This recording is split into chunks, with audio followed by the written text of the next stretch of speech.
दिया जाएगा। ये हम नहीं कह रहे और ये ताली बजाने की बात नहीं है। इसको ध्यान से इस पंक्ति को पढ़िए। इसमें यह कहा जा रहा है कि जिस कौम को अपने रहनुमाओं की समझ न हो उसके ऊपर जालिम हुक्मरानों को मुसल्लत किया जाएगा। तो अगर आज का हुक्मरान जालिम है तो चाहे आपका विधायक हो, मुखिया हो, राज्य सरकार हो, केंद्र सरकार हो, लोकतंत्र में, जमहूरियत में जो आज का हुक्मरान है अगर ये जालिम है तो बात पैगंबर साहब ने कही है गलत तो हो नहीं सकती है। इसका मतलब है कि आपसे, हमसे, समाज से कहीं न कहीं अपने रहनुमाओं को चुनने में गलती हुई है, तभी तो ये दुर्दशा हुआ है। ये बात प्रशांत किशोर के नजरिए से समझने की जरूरत नहीं है। इस बात को इस्लाम के नजरिए से समझिए। अगर आप गलत लोगों को रहनुमा बनाएंगे तो ही आपकी ये दुर्दशा होगी, वरना आपकी दुर्दशा इतनी होती क्यों? अभी गिरीश जी ने कहा कि अब्दुल गफूर जी का कोई नाम नहीं जान रहा। मेरे भाई, और इनका अपना, इनकी समझ है।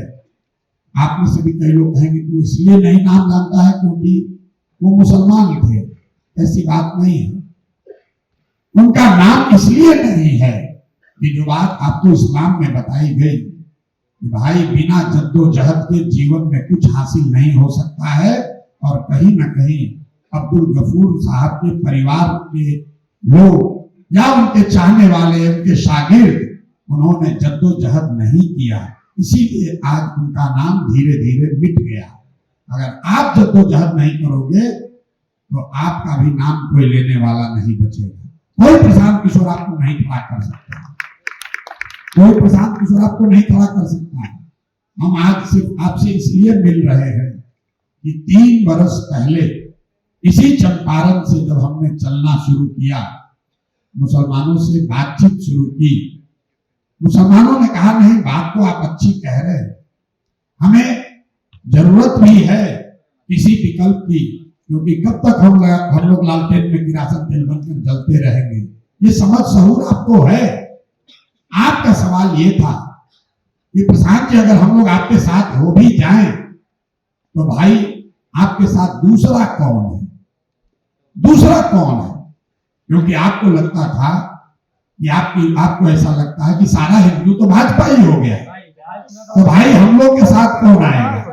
तो मैं आज आपको सिर्फ इसलिए मैंने दावत दी है कि वोट आपको जिसको देना है दीजिए, लेकिन जो बिहार में ये ऐतिहासिक घटना हो रही है, जो ये भीड़ आ रही है, जो लोग जन सुराज में आ रहे हैं, उसको आप ध्यान से देखिए।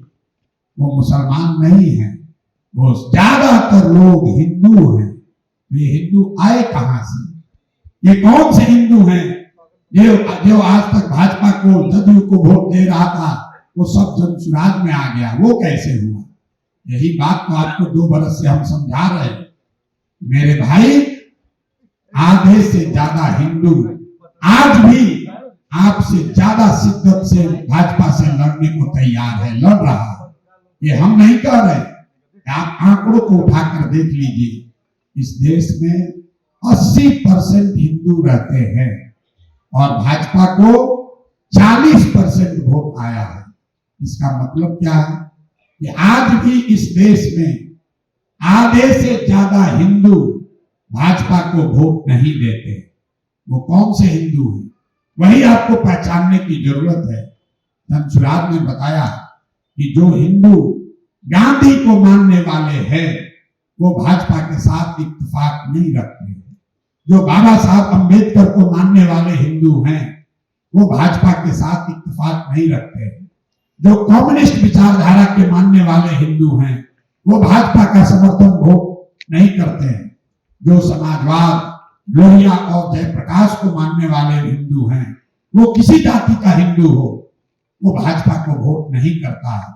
तो जन सुराज यही आपको सिखा रहा है, यही आपको बता रहा है कि आधे से ज्यादा हिंदू जो विचारधारा के आधार पर भाजपा से लड़ रहे हैं, अगर आपने, मुसलमानों ने उनके साथ मिलकर सामाजिक राजनीतिक गठजोड़ बना लिया तो आधा हिंदू मतलब 40% और 20% मुसलमान मतलब दोनों मिलके हो गया 60%। ये वो समीकरण है जिससे भाजपा को मुकम्मल शिकस्त दिया जा सकता है। यही फर्क है जो ओवैसी साहब कह रहे हैं और जो धनसुराज कह रहा है। ओवैसी साहब कह रहे हैं कि मुसलमानों को अपना रहनुमा खड़ा करना चाहिए, अपनी लीडरशिप खड़ी करनी चाहिए। धनसुराज भी यही कह रहा कि 20 करोड़ मुसलमानों का रहनुमा कोई प्रशांत किशोर नहीं हो सकता है। हर हालत में मुसलमानों का नेतृत्व आपके समाज से उठे हुए लोग, जद्दोजहद किए हुए लोगों के हाथ में ही होना चाहिए। लेकिन फर्क एक है, ओवैसी साहब ये कह रहे हैं कि मुसलमानों का रहनुमा मुसलमानों के बीच से कोई होना चाहिए, उनको जद्दोजहद करके अपना नेतृत्व लेना चाहिए। और धनसुराज ये कह रहा है कि मुसलमानों का रहनुमा मुसलमान होना चाहिए, लेकिन वो जब जद्दोजहद करे तो उन हिंदुओं के साथ मिलकर जद्दोजहद करे जो विचारधारा के आधार पर आपके साथ चलने को तैयार है, तभी आप भाजपा को हरा पाएंगे। और इसके लिए आपको प्रशांत किशोर से सीखने की जरूरत नहीं है। आपके हमारे पुरखों ने इस देश की आजादी की लड़ाई में यही समीकरण था। MY नहीं था, MYPY नहीं था। आजादी से पहले आजादी की लड़ाई किसने लड़ी? आजादी की लड़ाई लड़े गांधी के जो मानने वाले लोग थे, उन्होंने आजादी की लड़ाई लड़ी। जो बाबा साहब अम्बेडकर के साथ थे, उन्होंने आजादी की लड़ाई लड़ी। जो कम्युनिस्ट और समाजवादी सोच के लोग थे, उन्होंने आजादी की लड़ाई लड़ी। जो मुसलमान था, उसने आजादी की लड़ाई लड़ी। तो जैसे देश को आजाद करने के लिए इन 4 विचारधारा के लोग मुसलमानों के साथ मिलकर लड़े, उसी तरह अगर आप बिहार में और बिहार से आगे भाजपा से अगर आप लड़ाई लड़ना चाहते हैं, तो एक बार इस बात पर जांचिए, परखिए और एक बार भरोसा करके ये गठजोड़ बनाइए। आपको आगे का रास्ता अपने आप दिख जाएगा, अपने आप आपको जीत होगी।